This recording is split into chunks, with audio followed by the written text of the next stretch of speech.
ಭಾರತದ ಪ್ರಾಕೃತಿಕ ವಿಭಾಗ 10ನೇ ಕ್ಲಾಸ್ 7ನೇ ಕ್ಲಾಸ್ ಫಸ್ಟ್ PU ಜಿಯೋಗ್ರಫಿ ಬುಕ್ಕ ಒಟ್ಟು ಗೌರ್ಮೆಂಟ್ ಬುಕ್ ನಂದದ.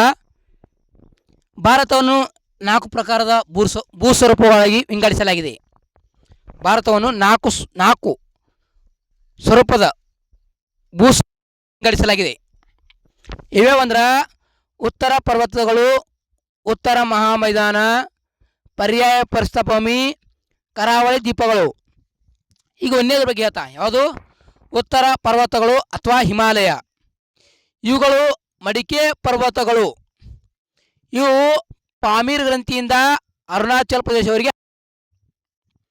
ಇವು 240ರಿಂದ 320 ಅಗಲ, 2400 ಕಿಲೋಮೀಟರ್ ಉದ್ದವಾಗಿವೆ.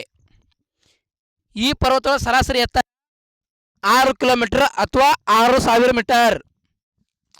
ಉತ್ತರ ಪರ್ವತಗಳನ್ನು 3 ವಿಭಾಗಗಳಲ್ಲಿ ವಿಂಗಡಿಸಲಾಗಿದೆ. ಯಾವಂದ್ರ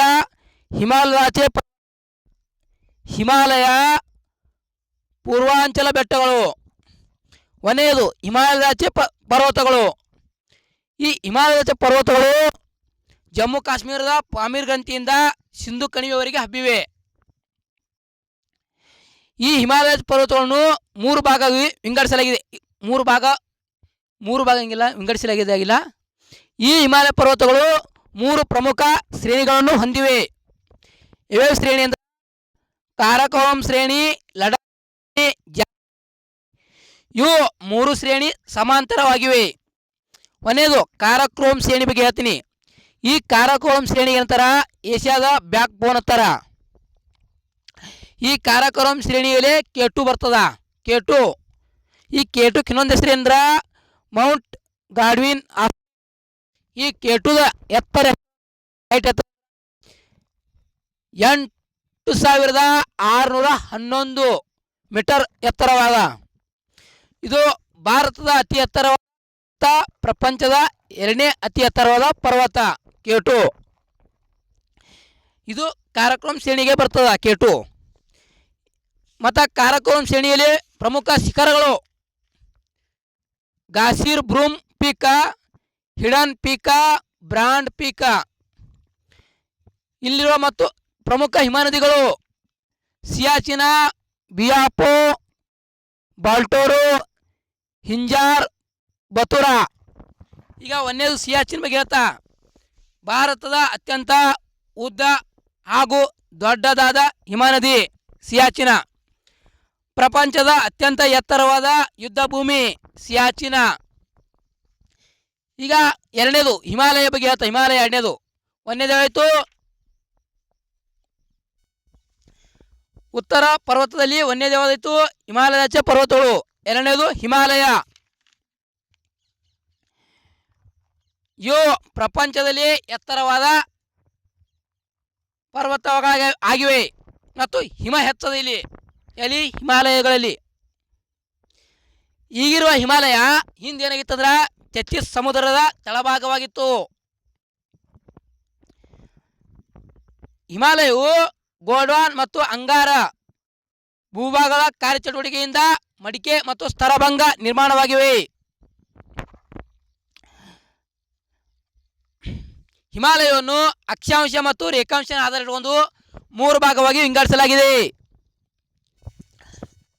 ಯಾವ್ಯಾವಂದ್ರ ಹಿಮಾಲಯ ಮತ್ತು ಕೆಳ ಹಿಮಾಲಯ, ಅದಾಗನ ಹೊರ ಹಿಮಾಲಯ. ಕೊನೆಯದು ಹಿಮಾಲಯ ಅಥವಾ ಹಿಮಾದ್ರಿ. ಈ ವಲಯ ಹಿಮಾಲಯ ಪರ್ವತದಲ್ಲಿ ಅತ್ಯಂತ ಎತ್ತರವಾದ ಭಾಗ ಹಾಗೂ ಮೊದಲು ನಿರ್ಮಾಣವಾಗಿದೆ. ಯಾವುದು? ಹಿಮಾದ್ರಿಯ ಮತ್ತು ಮಹಾ ಹಿಮಾಲಯ. ಹಿಮಾದ್ರಿ ದೇವರ ವಾಸಸ್ಥಾನ ಎನ್ನುವರು. ಇದು ಸಂಪೂರ್ಣವಾಗಿ ಹಿಮವಾಗಿದೆ.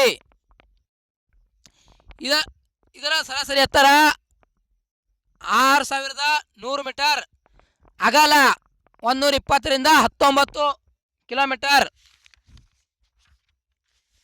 ಹಿಮಾದ್ರಿಯಲ್ಲಿಯ ಶಿಖರಗಳು. ಹಿಮಾದ್ರಿ ಶಿಖರಗಳು ಬರ್ತಾವಂದ್ರೆ mount Everest, Kanchenjunga. Mount Everest ಎಷ್ಟು ಎತ್ತರ ಅಂದ್ರೆ 8,850 ಮೀಟರ್.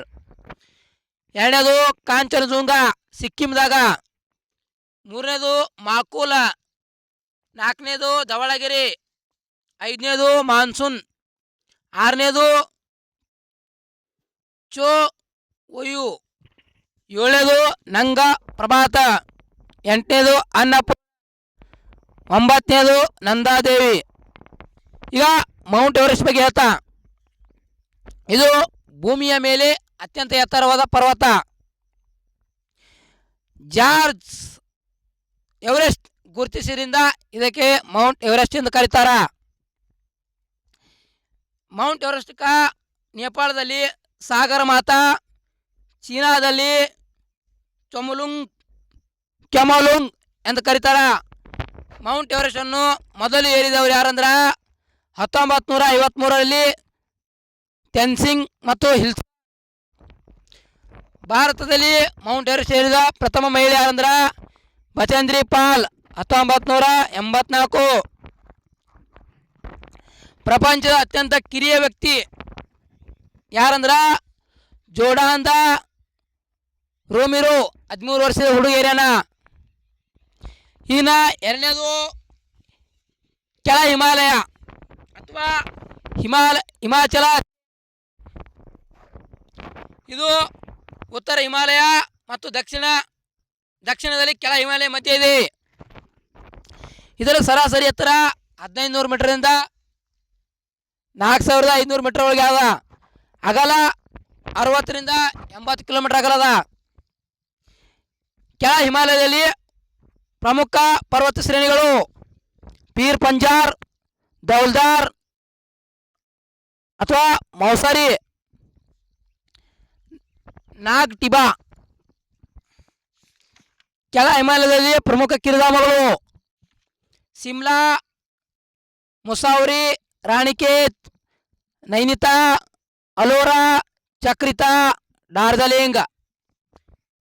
ಕೆಳ ಹಿಮಾಲಯದಲ್ಲಿ ಕಣಿವೆಗಳು ಕುಲು ಕಣಿವೆ, ಕಾಂಗ್ರಾ ಕಣಿವೆ, ಸಿಟ್ ಕಣಿವೆ.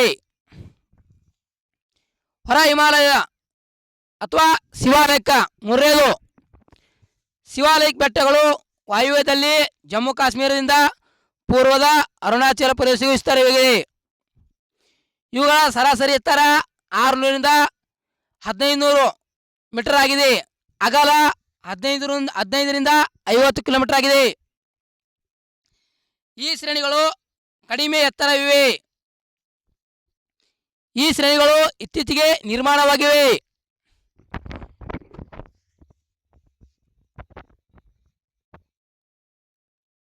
ಶಿವಾಲಿಕ ಬೆಟ್ಟಗಳು ಕೆಳ ಹಿಮಾಲಯದಿಂದ ಮತ್ತು ಮಹಾ ಹಿಮಾಲಯದಿಂದ ಹರಿದು ಬಂದ ನದಿಗಳಿಂದ ಮೆಕ್ಕಲು ಮಣ್ಣಿನಿಂದ ನಿರ್ಮಾಣವಾಗಿದೆ.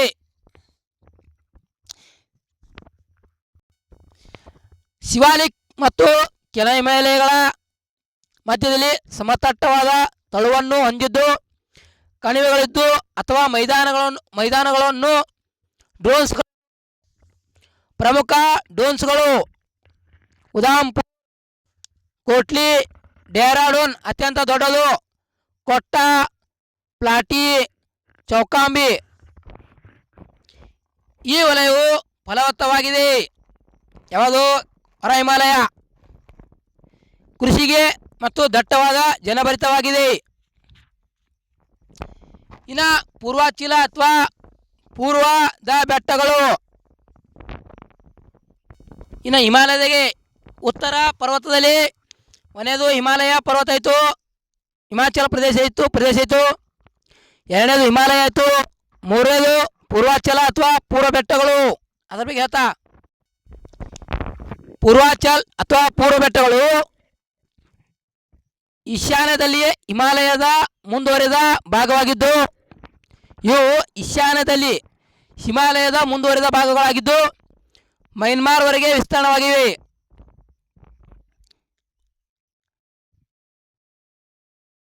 ಇವುಗಳ ಎತ್ತರ ಇತರ ಪರ್ವತ ಶ್ರೇಣಿಗಳಿಗಿಂತ ಕಡಿಮೆಯಾಗಿದೆ, ಆದರೆ ದಟ್ಟ ಅರಣ್ಯಗಳಿಂದ ಆವೃತಗೊಂಡಿದೆ. ಇಲ್ಲಿರುವ ಅರುಣಾಚಲ ಪ್ರದೇಶ ಡಾಪ್ಲಾ, ಮಿರ್ರಿ, ಮಿಶಾಮಿ, ಪಟಕ, ಉಮ್ಮ. ನಾಗಾಲ್ಯಾಂಡ್ದಾಗ ನಾಗಾ ಬೆಟ್ಟಗಳು, ಮಿಜೋರಾಂದಾಗ ಮುಜೋ ಬೆಟ್ಟಗಳು, ಇನ್ನು ಅಸ್ಸಾಂದಾಗ ಮಿಕ್ರಿ ಬೆಟ್ಟಗಳು, ಇನ್ನು ಮೇಘಾಲಯದಾಗ ಗಾರೋ, ಖಾಸಿ, ಜೈಂತಿಯಾ ಬೆಟ್ಟಗಳು.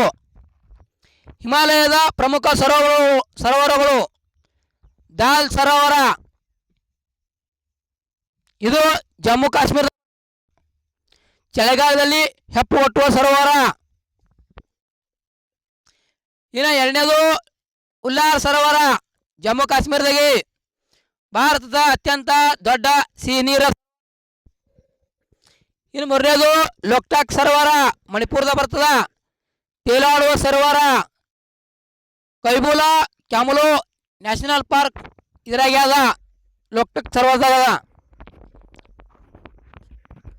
ಹಿಮಾಲಯದಲ್ಲಿ ಪ್ರಮುಖ ಧಾರ್ಮಿಕ ಕೇಂದ್ರಗಳು ಜಮ್ಮು ಕಾಶ್ಮೀರ ಯಾವ ಬರ್ತಾವ ಅಂದ್ರೆ ಅಮರನಾಥ್ ಗುಹೆ,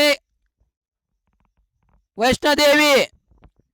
ಇನ್ನು ಉತ್ತರಾಖಂಡದಾಗ ಯಮುನೋತ್ರಿ, ಗಂಗೋತ್ರಿ, ಕೇದಾರ್ನಾಥ್, ಬದ್ರಿನಾಥ್, ಹೇಮಕುಂಡ ಸಾಹಿಬ್. ಹಿಮಾಲಯದ ಮಹತ್ವ: ಹಿಮಾಲಯ ನಮಗೆ ಪರಕೀರಿಂದ ತಡೆ ಹಿಡಿತದ ಮತ್ತು ಚಳಿಗಾಲದಲ್ಲಿ ಮಧ್ಯ ಏಷ್ಯಾದಿಂದ ಬೀಸುವ ಶೀತ ಮಾರುತಗಳಿಂದ ಭಾರತವನ್ನು ರಕ್ಷಿಸ್ತದ. ಮತ್ತು ಅನೇಕ ನದಿಗಳು ಗಂಗಾ, ಸಿಂಧು, ಬ್ರಹ್ಮಪುತ್ರ. ಹಿಮಾಲಯದ ಪ್ರಾದೇಶಿಕ ವಿಭಾಗಗಳು: ಹಿಮಾಲಯವನ್ನು ಪ್ರಾದೇಶಿಕವಾಗಿ ಮತ್ತು ರೇಖಾಂಶವಾಗಿ ವಿಂಗಡಿಸಲಾಗಿದೆ. ಕಾಶ್ಮೀರ್ ಹಿಮಾಲಯ, ಹಿಮಾಚಲ ಹಿಮಾಲಯ, ಕುಮಾವೂರ್ ಹಿಮಾಲಯ, ಮಧ್ಯ ಅಥವಾ ಸಿಕ್ಕಿಂ ಹಿಮಾಲಯ, ಪೂರ್ವ ಹಿಮಾಲಯ.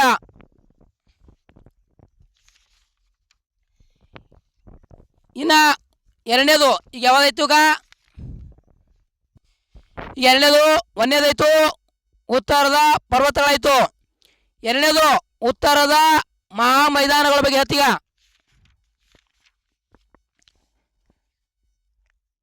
ಇದು ಹಿಮಾಲಯ ಪರ್ವತ ಶ್ರೇಣಿಗಳು ಮತ್ತು ದಕ್ಷಿಣದಲ್ಲಿ ಪ್ರಸ್ಥಭೂಮಿ ಮಧ್ಯ ಇದೆ ಉತ್ತರ ಮಹಾಮೈದಾನ. ಈ ಮೈದಾನವು ಸಿಂಧು, ಗಂಗಾ, ಬ್ರಹ್ಮಪುತ್ರ ನದಿಗಳು ಹೊತ್ತು ತಂದ ಮಣ್ಣಿನಿಂದ ನಿರ್ಮಾಣವಾಗಿದೆ ಉತ್ತರ ಮಹಾಮೈದಾನ. ಆದ್ದರಿಂದ ಇದನ್ನು ಸಿಂಧು, ಗಂಗಾ, ಬ್ರಹ್ಮಪುತ್ರ ಮೈದಾನವೆಂದು ಕರೆಯುವರು. ಈ ಮೈದಾನವು ಪಶ್ಚಿಮದಿಂದ ಪೂರ್ವಕ್ಕೆ 2400 ಕಿಲೋಮೀಟರ್ ಅಗಲವಾಗಿದ್ದು 240ರಿಂದ 320 ಕಿಲೋಮೀಟರ್ ಅಗಲವಾಗಿದೆ.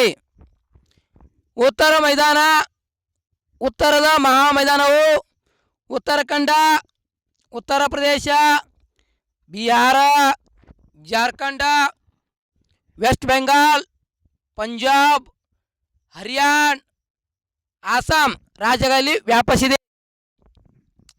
ಉತ್ತರ ಮಹಾಮೈದಾನವನ್ನು ಮೂರು ಭಾಗಗಳಾಗಿ ವಿಂಗಡಿಸಲಾಗಿದೆ: ಪಶ್ಚಿಮ, ಪೂರ್ವ, ಮಧ್ಯ. ಇನ್ನು ಮೊದಲಿಗೆ ಪಶ್ಚಿಮ ಮೈದಾನ. ಈ ಮೈದಾನವು 3 ರಾಜ್ಯಗಳಲ್ಲಿ ವಿಸ್ತಾರವಾಗಿದೆ: ಪಂಜಾಬ್, ರಾಜಸ್ಥಾನ್, ಹರಿಯಾಣ. ಭಾರಿ ದೋಆ ಪ್ರದೇಶ ಬಿಯಾಸ್ ಮತ್ತು ರಾವಿ ನದಿಗಳ ಮಧ್ಯದ ಪ್ರದೇಶದಲ್ಲಿದೆ.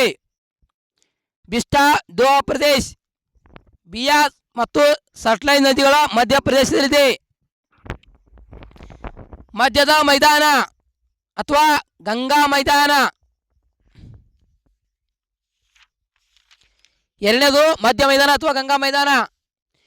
ಇದು ಪಶ್ಚಿಮದಲ್ಲಿ ಗಂಗಾ ನದಿಯಿಂದ ಬಾಂಗ್ಲಾದೇಶದ ಪಶ್ಚಿಮ ಗಡಿಯವರೆಗೆ ವಿಸ್ತಾರವಾಗಿದೆ. ಇದು ಗಂಗಾ ಮತ್ತು ಅದರ ಉಪನದಿಗಳಿಂದ ನಿರ್ಮಾಣವಾಗಿದೆ. ಇದು ಉತ್ತರಾಖಂಡ, ಉತ್ತರ ಪ್ರದೇಶ, ಮಧ್ಯಪ್ರದೇಶ, ಬಿಹಾರ್, ಜಾರ್ಖಂಡ್, ವೆಸ್ಟ್ ಬೆಂಗಾಲ್ ರಾಜ್ಯಗಳಲ್ಲಿ ವಿಸ್ತಾರವಾಗಿದೆ. ಗಂಗಾ ಬ್ರಹ್ಮಪುತ್ರ ಎರಡು ಸೇರಿಕೊಂಡು ಸುಂದರಬೆಂಬ ಮುಖಜ ಭೂಮಿ ನಿರ್ಮಿಸಿವೆ. ಇದು ಪ್ರಪಂಚದ ಅತ್ಯಂತ ದೊಡ್ಡವಾದ ಮುಖಜ ಭೂಮಿ. ಇನ್ನು ಪೂರ್ವ ಮೈದಾನ ಅಥವಾ ಬ್ರಹ್ಮಪುತ್ರ ಮೈದಾನ, ಇದನ್ನು ಆಸಾಂ ಕಣಿವೆ ಕೆಂಪು ಮೈದಾನ ಎನ್ನುವರು. ಇದು ಬ್ರಹ್ಮಪುತ್ರದಿಂದ ನಿರ್ಮಾಣವಾಗಿದೆ. ಮಜುಲಿ ಭಾರತದ ಅತ್ಯಂತ ದೊಡ್ಡ ಮತ್ತು ಪ್ರಪಂಚದ 2ನೇ ಅತಿ ದೊಡ್ಡ ನದಿ ದ್ವೀಪವಾಗಿದೆ. ಉತ್ತರದ ಮಹಾಮೈದಾನದ ಮಹತ್ವ: ಫಲವತ್ತಾದ ಮಣ್ಣು, ಸಾರ್ವಕಾಲಿಕ ನದಿಗಳಾಗಿವೆ. ಇನ್ನು ಪರ್ಯಾಯ ಪ್ರಸ್ಥಭೂಮಿ ಬಗ್ಗೆ, 3ನೇದು ಪರ್ಯಾಯ ಪ್ರಸ್ಥಭೂಮಿ. ಇದು ಭಾರತದ ಅತ್ಯಂತ ಹಳೆಯ ಭೂಮಿ. ಭಾರತದ ಭೂಸ್ವರೂಪದಲ್ಲಿ ದೊಡ್ಡ ಭಾಗ, ಹೆಚ್ಚು ಭಾಗ ಇದೆ ಹೊಂದ್ಯದ. ಸುಮಾರು 16 ಲಕ್ಷ ಚದುರ ಕಿಲೋಮೀಟರ್ ವಿಸ್ತೀರ್ಣವಾಗಿದೆ. ಇದು ತ್ರಿಕೋನ ಆಕಾರದಲ್ಲಿದೆ. ಇದು ವಾಯುವ್ಯದಲ್ಲಿ ಅರಾವಳಿ ಬೆಟ್ಟ, ಉತ್ತರದಲ್ಲಿ ಬುಂದೇಲಖಂಡ ಪ್ರಸ್ಥಭೂಮಿ, ಈಶಾನ್ಯದಲ್ಲಿ ರಾಜ್ಮಹಲ್ ಬೆಟ್ಟ, ಪಶ್ಚಿಮದಲ್ಲಿ ಪಶ್ಚಿಮ ಘಟ್ಟ, ಪೂರ್ವದಲ್ಲಿ ಪೂರ್ವಘಟ್ಟ ಮಧ್ಯ ವಿಸ್ತೀರ್ಣವಾಗಿದೆ. ಕೇರಳದ ಅಣ್ಣಾಮಲೈ ಬೆಟ್ಟದಲ್ಲಿರುವ ಅಣ್ಣಾಮಲೈ ಪರ್ಯಾಯ ಪ್ರಸ್ಥಭೂಮಿದ ಮತ್ತು ದಕ್ಷಿಣ ಭಾರತದ ಅತ್ಯಂತ ಎತ್ತರವಾದ ಶಿಖರ 2695 ಮೀಟರ್ ಅದ. ಕೇರಳದ ಅಣ್ಣಾಮಲೈ ಬೆಟ್ಟದಲ್ಲಿರುವ ಅಣ್ಣಾಮಲೈ ಎಂಬ ಶಿಖರ ಪರ್ಯಾಯ ಪ್ರಸ್ಥಭೂಮಿ ಅಥವಾ ದಕ್ಷಿಣ ಭಾರತದ ಅತ್ಯಂತ ಎತ್ತರವಾದ ಶಿಖರ. ನರ್ಮದಾ ನದಿಯಿಂದ ಪರ್ಯಾಯ ಪ್ರಸ್ಥಭೂಮಿ ಭಾಗವಾಗಿ ವಿಂಗಡಿಸಲಾಗಿದೆ. ಪರ್ಯಾಯ ಪ್ರಸ್ಥಭೂಮಿಯು 2 ಭಾಗ ವಿಂಗಡಿಸಲಾಗಿದೆ ನರ್ಮದಾ ನದಿಯಿಂದ. ಇವೇವಂದ್ರ ಕೇಂದ್ರ ಉನ್ನತ ಪ್ರದೇಶ, 2ನೇದು ದಕ್ಕನ್ ಪ್ರದೇಶ. 1ನೇದು ಕೇಂದ್ರ ಉನ್ನತ ಪ್ರದೇಶ, ಇದು ಪರ್ಯಾಯ ಸಣ್ಣದಾದ ಪ್ರದೇಶವಾಗಿದ್ದು ನರ್ಮದಾ ನದಿ ಉತ್ತರಕ್ಕಿದೆ. ಇದು ಅರಾವಳಿ ಬೆಟ್, ಮಾಲವಾ ಪ್ರದೇಶ, ವಿಂಧ್ಯ ಬೆಟ್ಟಗಳು, ಬುಂದೇಲ್ಖಂಡ, ಬಾಂದೇಲಿಖಂಡ, ಛೋಟಾ ನಾಗ್ಪುರ್ ಪ್ರಸ್ಥಭೂಮಿ ಬೆಟ್ಟಗಳು ಸುತ್ತುವರೆದಿವೆ. ಅರಾವಳಿ ಬೆಟ್ಟಗಳು, ಈ ಬೆಟ್ಟಗಳು ಈಶಾನ್ಯ ನೈಋತ್ಯ ಭಾಗವಾಗಿ ಸುಮಾರು 800 ಕಿಲೋಮೀಟರ್ ಉದ್ದವಾಗಿವೆ. ದೆಹಲಿಯಿಂದ ಪಾಲ್ಪುರ್ ಗುಜರಾತ್ ಮಧ್ಯೆ ಹಬ್ಬಿವೆ. ಇದು ಪ್ರಪಂಚದ ಮಡಿಕೆ ಪರ್ವತವಾಗಿದೆ. ಅರಾವಳಿ ಬೆಟ್ಟಗಳು ರಾಜಸ್ಥಾನವನ್ನು 2 ಭಾಗವಾಗಿ ವಿಂಗಡಿಸಲಾಗಿವೆ. ಪಶ್ಚಿಮ ರಾಜಸ್ಥಾನ ಮರುಭೂಮಿ ಪ್ರದೇಶ, ಪೂರ್ವ ರಾಜಸ್ಥಾನ ಉನ್ನತ ಮತ್ತು ಕೃಷಿ ಪ್ರದೇಶ. ಅರಾವಳಿ ಬೆಟ್ಟಗಳಲ್ಲಿ ಎತ್ತರವಾದ ಶಿಖರ ಗುರು ಶಿಖರ ಮೌಂಟ್ ಅಬು ಗಿರಿಧಾಮ ಇದೆ. ಅರಾವಳಿ ಬೆಟ್ಟದಾಗೆ ಲೂನಿ, ಸಬರ್ಮತಿ, ಮಾಹಿ ಇವು ನದಿ ಹರಿತಾವ ಅರಾವಳಿ ಬೆಟ್ಟದಾಗೆ.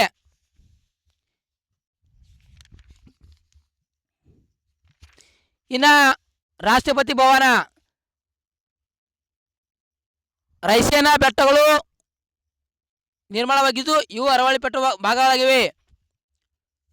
ಗೋರಘಾಟ್ ಗುರುಶಿಖರ್ ಮೌಂಟ್ ಅಬೂವಾ ಸಂಪರ್ಕಿಸುತ್ತದೆ. ಹಳದಿಘಾಟ್ ರಾಜಮುಡಿ ಪಾಲ್ ಜಿಲ್ಲೆಗಳ ಸಂಪರ್ಕಿಸುತ್ತದೆ. ಈಗ ಮಾಳವಾ ಪ್ರಸ್ಥಭೂಮಿಯ ಮಹತ್ವ. ಇನ್ನ ವಿಂಧ್ಯ ಶ್ರೇಣಿಗಳು, ಮೈಕಲ್ ಶ್ರೇಣಿಗಳು ವಿಂಧ್ಯ ಮತ್ತು ಸಾತ್ಪುರ ಶ್ರೇಣಿಗಳು ಜೋಡಿಸುತ್ತದೆ. ಛೋಟಾ ನಾಗ್ಪುರ್ ಪ್ರಸ್ಥಭೂಮಿ ಛತ್ತೀಸ್ಗಢ, ಜಾರ್ಖಂಡ್, ವೆಸ್ಟ್ ಬೆಂಗಾಲ್, ಒಡಿಶಾ ರಾಜ್ಯಗಳಲ್ಲಿ ವ್ಯಾಪಿಸಿದೆ. ಇದು ಭಾರತದ ಖನಿಜ ಬಟ್ಟಲು, ಭಾರತ ರೂರಲ್ ಎಂದು ಕರೆಯುವರು. ಇದರಲ್ಲಿ ಸುವರ್ಣರೇಖಾ, ದಾಮೋದರ್ ನದಿ ಹರಿತವೆ. ದಕ್ಕನ್ ಪ್ರಸ್ಥಭೂಮಿ 2ನೇದು. ಇದು ಮಹಾರಾಷ್ಟ್ರ, ಕರ್ನಾಟಕ, ಆಂಧ್ರ, ತಮಿಳುನಾಡು, ಛತ್ತೀಸ್ಗಢ, ಒಡಿಶಾ ರಾಜ್ಯಗಳಲ್ಲಿ ವ್ಯಾಪಿಸಿದೆ. ಇದು ಪೂರ್ವದಲ್ಲಿ ಪೂರ್ವಘಟ್ಟ, ಪಶ್ಚಿಮದಲ್ಲಿ ಪಶ್ಚಿಮ ಘಟ್ಟ, ಉತ್ತರದಲ್ಲಿ ಸಾತ್ಪುರ್, ಮೈಕಾಲ್, ಮಹಾದೇವ್ ಬೆಟ್ಟಗಳಿಂದ ಸುತ್ತುವರಿದಿದೆ. ಇನ್ನು ಪಶ್ಚಿಮ ಘಟ್ಟಗಳು ಪಶ್ಚಿಮ ಘಟ್ಟಗಳು ಇವುಗಳು ಸಹ್ಯಾದ್ರಿ ಎಂದು ಕರೆಯುವರು. ನೀಲಗಿರಿ ಬೆಟ್ಟ ಪೂರ್ವ ಘಟ್ಟ ಪಶ್ಚಿಮ ಘಟ್ಟ ಜೋಡಿಸ್ತದ. ಪಶ್ಚಿಮ ಘಟ್ಟಗಳು ಸರಾಸರಿ ಎತ್ತರ 1000ರಿಂದ 13,000ವರೆಗೆ ಮೀಟರ್. ಪ್ರಮುಖ ಶಿಖರಗಳು ಪಶ್ಚಿಮ ಘಟ್ಟದ ಅಣ್ಣಾಯಿಮುಡಿ ಅತ್ಯಂತ ಎತ್ತರವಾದ ಶಿಖರ. ಎರಡನೇದು ಮುಳ್ಳಯ್ಯನಗಿರಿ, ಇದು ಕರ್ನಾಟಕದಾಗ. ಕುದುರೆಮುಖ, ಪುಷ್ಪಗಿರಿ, ಕಳಸುಬಾಯಿ, ಸಾಲೇರ, ಮಹಾಬಳೇಶ್ವರ. ಪ್ರಮುಖ ಕಣಿವೆ ಮರಗಳು ತಾಲ್ಘಾಟ್ ಮುಂಬೈದಿಂದ ನಾಸಿಕ್ವರೆಗೆ, ಬೋರ್ಘಾಟ್ ಮುಂಬೈ ಟು ಪುಣೆ, ಪಾಲ್ಘಾಟ್ ತ್ರಿವೇಂದ್ರ ಮತ್ತು ಚೆನ್ನೈ. ಪೂರ್ವ ಘಟ್ಟಗಳು ಪಶ್ಚಿಮ ಘಟ್ಟಗಳು ವ್ಯತ್ಯಾಸ. ಪೂರ್ವ ಘಟ್ಟಗಳು ನಿರಂತರ ಶ್ರೇಣಿಗಳಾಗಿವೆ, ಪಶ್ಚಿಮ ಘಟ್ಟಗಳು ಇಲ್ಲ. ಪೂರ್ವ ಘಟ್ಟಗಳು 800 ಕಿಲೋಮೀಟರ್ ಎತ್ತರವಾಗಿವೆ, ಪಶ್ಚಿಮ ಘಟ್ಟಗಳು 1600 ಕಿಲೋಮೀಟರ್ ಎತ್ತರವಾಗಿ ಹೆಚ್ಚು ಎತ್ತರಗಳಿವೆ. ಪೂರ್ವ ಘಟ್ಟಗಳ ಸರಾಸರಿ ಎತ್ತರ 100 ಮೀಟರ, ಪಶ್ಚಿಮ ಘಟ್ಟಗಳ ಸರಾಸರಿ ಎತ್ತರ 600 ಮೀಟರ. ಅಮರಕೊಂಡ ಪರ್ವತ ಪೂರ್ವ ಘಟ್ಟದಲ್ಲಿ ಅತ್ಯಂತ ಎತ್ತರವಾದ ಶಿಖರ ಅಮರಕೊಂಡ ಪರ್ವತ, ಆಂಧ್ರ ಪ್ರದೇಶದಾಗ. ಇನ್ನು ಕರಾವಳಿ ಮೈದಾನ ಪಶ್ಚಿಮದಲ್ಲಿ ಗುಜರಾತ್ನ ರಾಣ್ ಆಫ್ ಕಚ್ನಿಂದ ಪೂರ್ವದ ವೆಸ್ಟ್ ಬೆಂಗಾಲ್ ಗಂಗಾ ನದಿವರೆಗೆ ವಿಸ್ತಾರವಾಗಿ 6100 ಕಿಲೋಮೀಟರ್ ಇದೆ. ಮತ್ತು ಭಾರತ ಮತ್ತು ದ್ವೀಪಗಳು ಒಳಗೊಂಡು 7516 ಕಿಲೋಮೀಟರ್ ಇವೆ. ಕರಾವಳಿಯು 9 ರಾಜ್ಯಗಳು ವಿಸ್ತಾರವಾಗಿದೆ.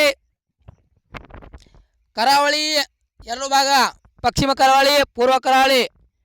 ಫಸ್ಟ್ನೇದು ಪಶ್ಚಿಮ ಕರಾವಳಿ. ಪಶ್ಚಿಮ ಕರಾವಳಿ ಗುಜರಾತ್ನ ರಾಣ್ ಆಫ್ ಕಚ್ನಿಂದ ಕನ್ಯಾಕುಮಾರಿವರೆಗೆ 1500 ಕಿಲೋಮೀಟರ್ ವಿಸ್ತಾರವಾಗಿದೆ. ಪಶ್ಚಿಮ ಕರಾವಳಿಯನ್ನು ಗುಜರಾತ್ನಲ್ಲಿ ಗುಜರಾತಿ ತೀರ, ಗೋವಾ ಮತ್ತು ಮಹಾರಾಷ್ಟ್ರದಲ್ಲಿ ಕೊಂಕಣಿ ತೀರ, ಕರ್ನಾಟಕದಲ್ಲಿ ಕೆನರಿ ತೀರ, ಕೇರಳದಲ್ಲಿ ಮಲಬಾರ್ ತೀರ ಎಂದು ಕರೆಯುವರು. ಇನ್ನು ಪೂರ್ವ ಕರಾವಳಿಯಿಂದ ಕನ್ಯಾಕುಮಾರಿಯಿಂದ ಗಂಗಾ ಅಥವಾ ಹುಗ್ಲಿ ನದಿ ದಂಡೆಯವರೆಗೆ.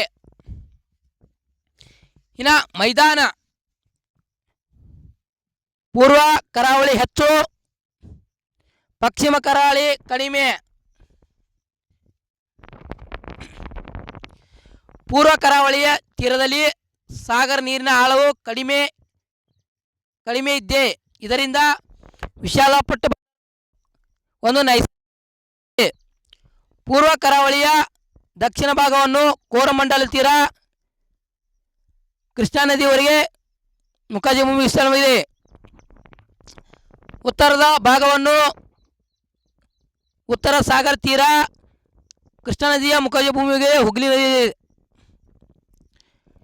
ಪೂರ್ವ ಘಟ್ಟಗಳಿಂದ ಪಶ್ಚಿಮ ಘಟ್ಟಗಳು ಎತ್ತರವಾಗಿವೆ. ಪೂರ್ವ ಘಟ್ಟಗಳಿಗಿಂತ ಪಶ್ಚಿಮ ಘಟ್ಟಗಳು ಎತ್ತರವಾಗಿವೆ. ಪೂರ್ವ ಕರಾವಳಿಯ ಪ್ರಮುಖ ಸರೋವರಗಳು: ಪುಲಿಕ್ಯಾಟ್ ಸರೋವರ ಆಂಧ್ರ ಪ್ರದೇಶ್ ಅಥವಾ ತಮಿಳುನಾಡು ಗಡಿಯಲ್ಲಿ, ಕೊಲ್ಲೂರು ಸರೋವರ ಆಂಧ್ರ ಪ್ರದೇಶದಾಗೆ, ಚಿಲ್ಕಾ ಸರೋವರ ಇದು ಒಡಿಶಾದಾಗ, ದೇಶದ ಅತ್ಯಂತ ದೊಡ್ಡ ಸರೋವರ ಶ್ರೀಹರಿಕೋಟ್ ದ್ವೀಪವಾಗಿದ್ದು ಪುಲಿಕೋಟ್ ಸರೋವರದಲ್ಲಿದೆ. ಭಾರತದ ಕೃತಕ ಉಪಗ್ರಹ ಉಡಾವಣೆ ಕೇಂದ್ರ ಟ್ಯುಟುಕೋರಿ ಭಾರತದ ಅತ್ಯಂತ ದೊಡ್ಡ ಹವಳದ ಮತ್ತು ಮುತ್ತಿನ ಬೆಳೆಸುವ ಕೇಂದ್ರವಾಗಿದೆ. ಮಿಲ್ಲಾರ್ ದ್ವೀಪ ದಕ್ಷಿಣದ ಭಾರತದ ಕ್ಷಿಪಣಿಯ ಪರೀಕ್ಷಾ ಕೇಂದ್ರ. ಇನ್ನು ಕರಾವಳಿ ಮಹತ್ವ ನೋಡ್ರಿ. ಇನ್ನು ದ್ವೀಪಗಳು ಭಾರತದಲ್ಲಿ ಒಟ್ಟು ದ್ವೀಪಗಳು 247, ಬಂಗಾಳ ಕೊಲ್ಲಿಯಲ್ಲಿ 204, ಅರಬ್ಬಿ ಸಮುದ್ರದಲ್ಲಿ 43. ಬಂಗಾಳ ಕೊಲ್ಲಿಯದಲ್ಲಿರುವ ದ್ವೀಪಗಳು ಅಂಡಮಾನ್ ನಿಕೋಬಾರ್ ದ್ವೀಪಗಳೆಂದು ಕರೆಯುವರು. ಅಂಡಮಾನವನ್ನು 4 ದ್ವೀಪ ಸಮೂಹಗಳಾಗಿ ವಿಂಗಡಿಸಲಾಗಿದೆ. ಉತ್ತರ ಅಂಡಮಾನ, ಮಧ್ಯ ಅಂಡಮಾನ, ದಕ್ಷಿಣ ಅಂಡಮಾನ, ಚಿಕ್ಕ ಅಂಡಮಾನ. ಅಂಡಮಾನ ನಿಕೋಬಾರದ ರಾಜಧಾನಿಯಾದ ಪೋರ್ಟ್ ಬ್ಲೇರ್.